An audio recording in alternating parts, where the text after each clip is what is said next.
Shalom, selamat bertemu lagi dengan saya Mike dalam acara Kesejukan Bagi Jiwa. Saya harap kita semua dalam keadaan baik, sukacita, bersemangat ya, dan selalu mempercayai Tuhan. Baik saudara, seperti biasa nanti saya akan bacakan sebuah kisah kehidupan di mana kisah tersebut bisa menginspirasi, ya, menggugah, menghibur, juga bisa memperkaya kehidupan kita di dalam Tuhan dan menyejukkan jiwa kita. Mari kita berdoa saudara. Bapa di surga, terima kasih kembali kami bisa bertemu dalam acara Kesejukan Bagi Jiwa. Biar Tuhan Engkau yang memberkati, sehingga kisah yang hamba bacakan nanti akan memberkati juga banyak orang. Tuhan akan terus pimpin kehidupan kami, agar kami terus mempercayai Engkau dalam seluruh kehidupan kami, dan terus belajar untuk beriman kepada Tuhan. Karena kami tahu Tuhan selalu punya rencana yang indah bagi setiap anak-anaknya, bagi setiap kami semua yang mengandalkan Tuhan. Terima kasih Bapa, kami mengucap syukur dan kami serahkan acara Kesejukan Bagi Jiwa ini dalam pimpinan Tuhan. Engkau yang memperlengkapi hamba-Mu yang penuh dan kelemahan kekurangan ini. Biar Engkau saja yang ditinggikan, diagungkan dan dimuliakan. Di dalam nama Tuhan Yesus hamba berdoa dan mengucap syukur. Haleluya. Amin. Sering ku tak mengerti jalan-jalan-Mu Tuhan, bagai dibelah darah yang gelap. Tanpa seribu tanya, namun tetap percaya, jejak-Mu Tuhan sungguh sempurna.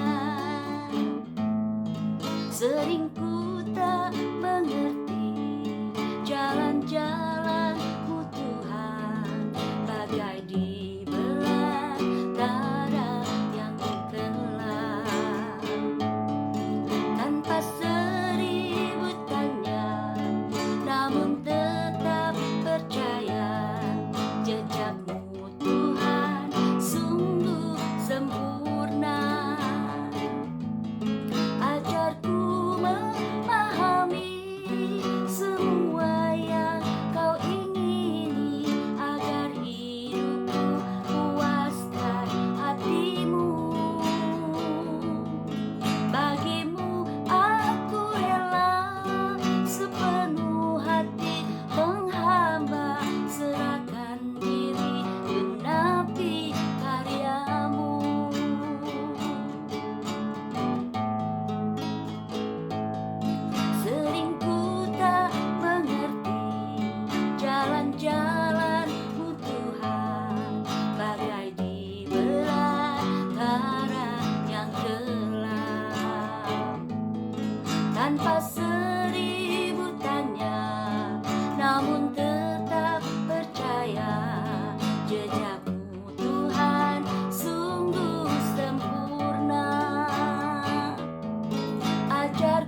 syukur bagimu Tuhan.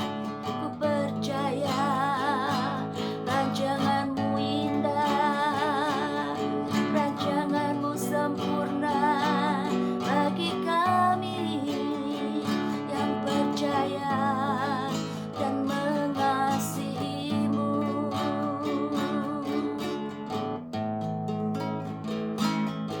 Sering ku tak mengerti jalan-jalanmu Tuhan, bagai di belantara yang gelap.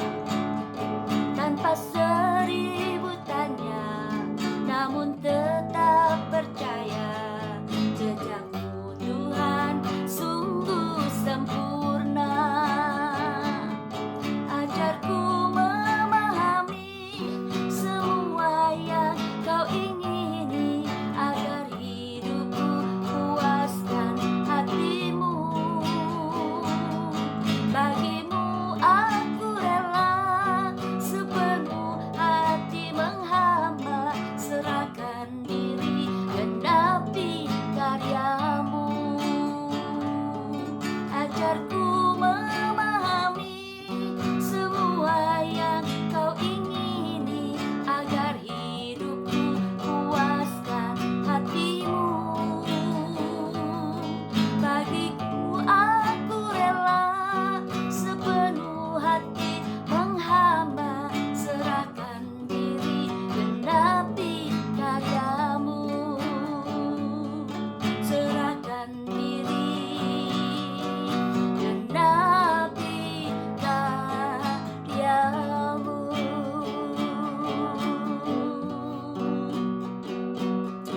Amin. Terima kasih Tuhan. Haleluya. Puji Tuhan.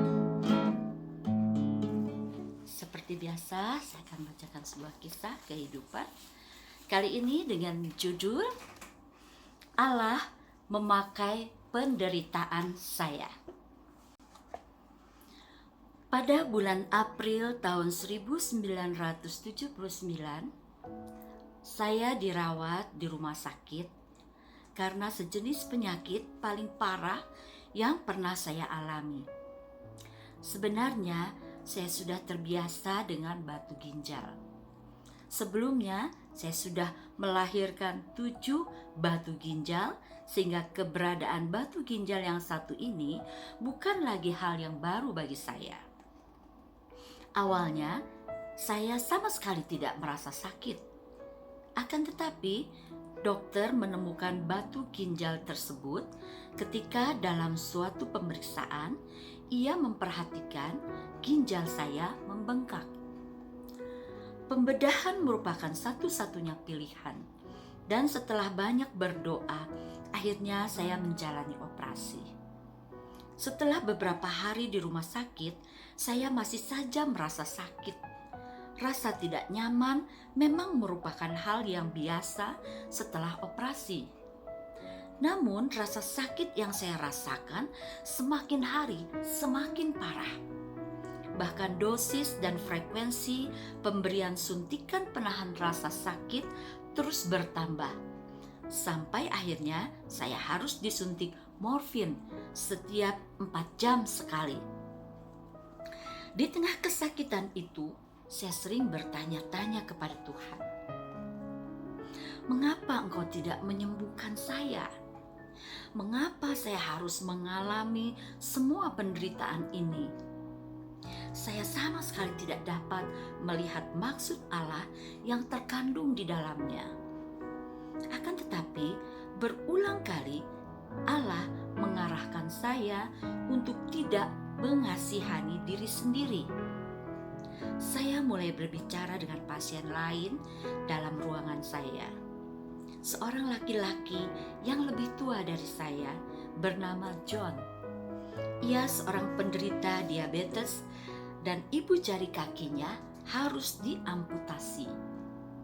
John bukan orang Kristen, tetapi istrinya, Opal, adalah seorang pengikut Kristus yang taat. Saya dan John mulai berdiskusi tentang hal-hal rohani.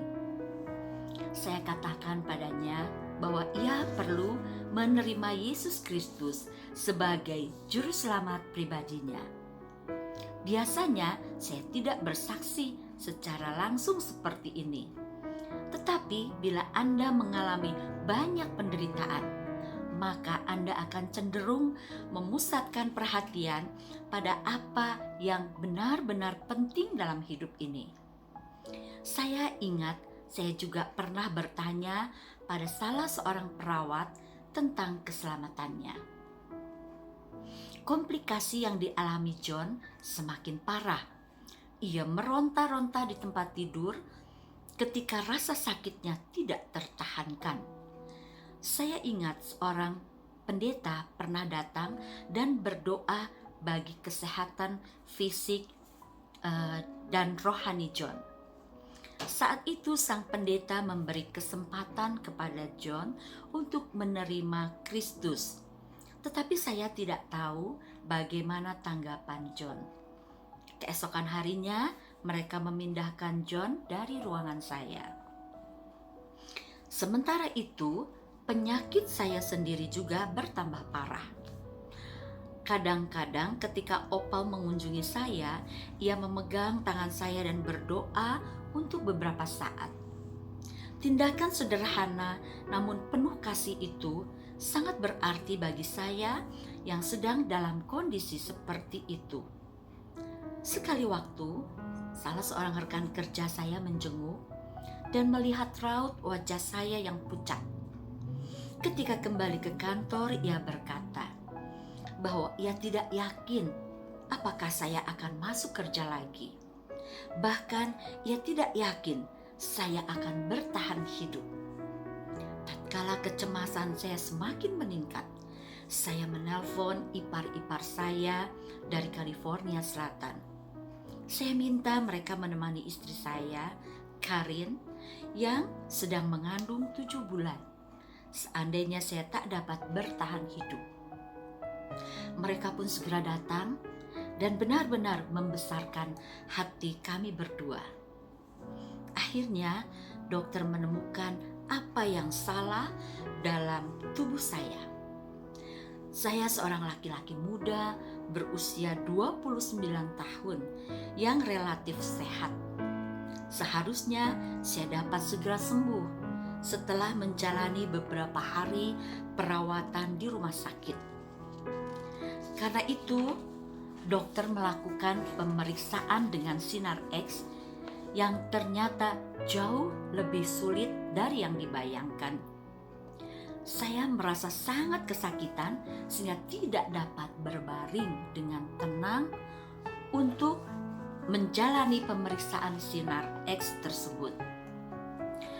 Mereka menemukan kebocoran hingga sebagian zat-zat sisa dalam tubuh saya mengalir balik. Itulah yang menyebabkan rasa sakit yang luar biasa. Saya pun kembali menjalani operasi. Kali ini saya merasa sehat dan yakin bahwa segala sesuatunya akan pulih seperti semula. Setelah pulang, saya dan Karin mengunjungi Opal. Ia bercerita bahwa John telah meninggal sebelum saya keluar dari rumah sakit. Namun dengan sukacita, Opal juga bercerita bahwa John telah menerima Kristus sebelum meninggal. Opal sangat berterima kasih kepada saya karena telah bersaksi kepada John.